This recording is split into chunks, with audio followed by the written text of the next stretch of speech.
Yan, narito po ka ngayon sa wish ko lang. Ito ang aming pinapangarap ni Gerald. Ayan, narito po tayo. Malaman po natin na malapit na po sila. Ito, sa wish ko lang po. Kalokohan mo. Dito.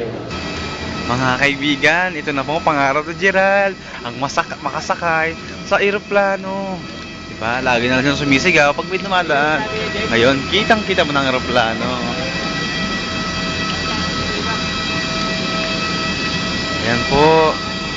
Pasakay na po siya ngayon sa eroplanong ito. No? Dito po tayo ngayon sa eroplanong ito. Ako po ay malapit na rin po.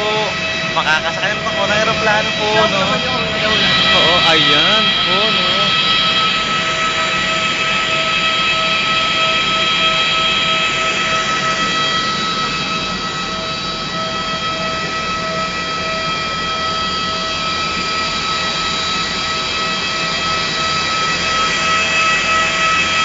Tayo.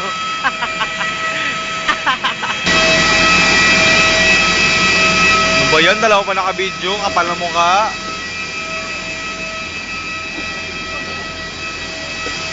Videohan. Let's go.